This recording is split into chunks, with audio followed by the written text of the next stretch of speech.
Hello everyone, I hope आप सब ठीक हैं। अच्छा गाइस, तो आज 2 जून है और मैंने जो है आज सेकंड जो है वो सेशन होगा ये ब्लॉकचेन के बारे में। ये बहुत कंसाइज सेशन होगा।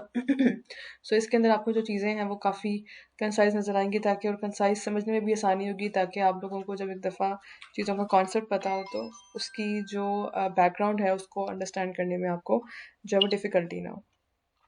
तो आज जो है हम वो बेसिकली बात करेंगे कि ब्लॉकचेन टेक्नोलॉजी जो है उसके बेनिफिट्स क्या होते हैं।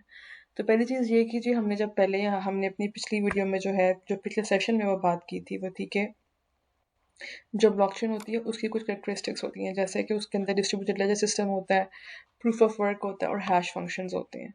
ये उसको बिल्कुल एक यूनिक फीचर्स देते हैं, यानी समझने के जिस तरह एक मोबाइल के कुछ फीचर्स होते हैं जो कि या ओएस के फीचर्स होते हैं या एक ऑपरेटिंग सिस्टम के फीचर्स होते हैं, इस तरह ही एक ब्लॉकचेन के फीचर्स हैं जिसके अंदर उसकी पहला फीचर है जो कि उसको यूनिक बनाता है बाकी सब सिस्टम से, वो है उसका डिस्ट्रीब्यूटेड लेजर सिस्टम। फिर उसका एक मेथड ऑफ वर्किंग जिसको हम कहते हैं प्रूफ ऑफ वर्क, जो कि सबसे पहला मेथड था, वो इसको एक बनाता है जो कि अब प्रूफ ऑफ स्टेक में कन्वर्ट हो चुका है और उसके काफ़ी और वेरिएशंस भी आ चुके हैं जो कि हम आगे डिस्कस करेंगे।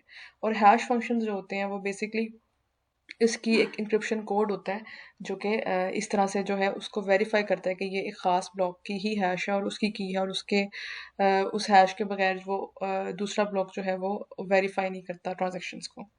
तो अब हम बात करते हैं कि जो टेक्नोलॉजी है बेनिफिट्स क्या हैं ब्लॉकचेन के। तो सबसे पहली चीज़ जो है इसमें ये इट्स बेसिकली डिसेंट्रलाइजेशन। जैसे यहाँ मेंशन्ड है आपके सामने, आजकल के दौर में जो बैंक्स हैं या जो भी ट्रेडिशनल बैंकिंग सिस्टम है उसके अंदर हर चीज़ सेंट्रल बैंक के पास होती है। जिस तरह पाकिस्तान में स्टेट बैंक ऑफ पाकिस्तान है, आप इंडिया चले जाएं तो वहाँ पे रिजर्व बैंक ऑफ इंडिया है, या आप किसी भी कंट्री के अंदर चले जाएं तो वहाँ पर एक सेंट्रल बैंक होता है जो कि सारे बैंक्स को जो है वो ऑपरेट कर रहा होता है, और वहीं से जो है पॉलिसीज रेगुलेशंस और लॉज जो है फॉलो किए जाते हैं और वहीं से जो है वो पास भी होते हैं। तो जितने भी बैंक्स होते हैं, जितनी भी रेगुलेटरी अथॉरिटीज़ होती हैं, उन सब वो सब की सब उसके साथ कंप्लाइंग करती हैं। लेकिन सबसे बड़ा बेनिफिट जो ब्लॉकचेन में ये है कि इट्स डिसेंट्रलाइज्ड, यानी कोई एक अथॉरिटी इसको कंट्रोल नहीं करती है। ये अगर लेट से दुनिया में जितने भी लोग हैं, लेट से अगर दुनिया में 8 बिलियन पीपल हैं या 9 बिलियन पीपल हैं, तो अगर उनमें से 4 बिलियन के पास भी यानी 50% के पास भी अगर डिसेंट्रलाइजेशन ब्लॉकचेन टेक्नोलॉजी है तो वो सबके पास वही कॉपीज होंगी, जिसका मतलब है कि उसके अंदर रेपिटेशन की या उसमें चेंजेस की के चांसेस नहीं होते, जिसकी वजह से ये एक बहुत ही यूनिक सिस्टम बन जाता है। फिर सेकंड रीज़न इसमें होती है सिक्योरिटी।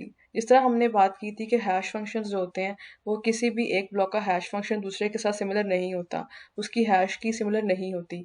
तो इस तरह से हर हैश फंक्शन हैश की एक दूसरे से डिफरेंट है। इन द सेम वे अगर किसी ने लेट से पूरी ब्लॉकचेन को हैक भी करना है तो उसको पहले सारी हैश फंक्शंस को हैक करना पड़ेगा, हैश कीज़ को हैक करना पड़ेगा, और फिर कहीं जाके वो ट्रांजैक्शंस को जो है एक्सट्रैक्ट कर सकता है।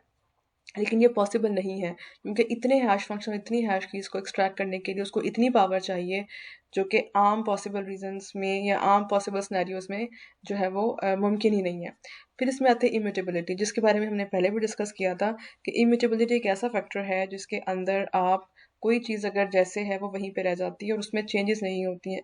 इवन लेट से अगर एक ट्रांजैक्शन गलती से भी कहीं चली जाती है तो वो भी वहाँ पर पड़ी रहती है और उसकी भी रिकॉर्ड वहाँ पे मौजूद रहता है, यानी इसमें आप उस ट्रांजैक्शन में आप चेंजेस नहीं कर सकते। और इसमें जो फोर्थ बहुत इंपॉर्टेंट फीचर है वो है एफिशिएंसी। ये ऐसा मेथड है ब्लॉकचेन जो कि पहले कभी बनाया नहीं गया, ये मेथड कभी पहले डिज़ाइन नहीं किया गया फाइनेंशियल टेक्नोलॉजीज़ के अंदर। दैट इज़ वाई इसकी जो अफादियत है, इम्पोर्टेंस है, वो काफ़ी हमें देखने को मिलती है। तो गाइस ये वीडियो बहुत कंसाइज मैंने रखी ताकि आपको समझने में आसानी हो। दैट इज़ वाई ये जो है ज़रूर याद रखिएगा, और वीडियो को लाइक करें, सब्सक्राइब करें और शेयर करें। Have a good time. अल्लाह हाफ़िज़।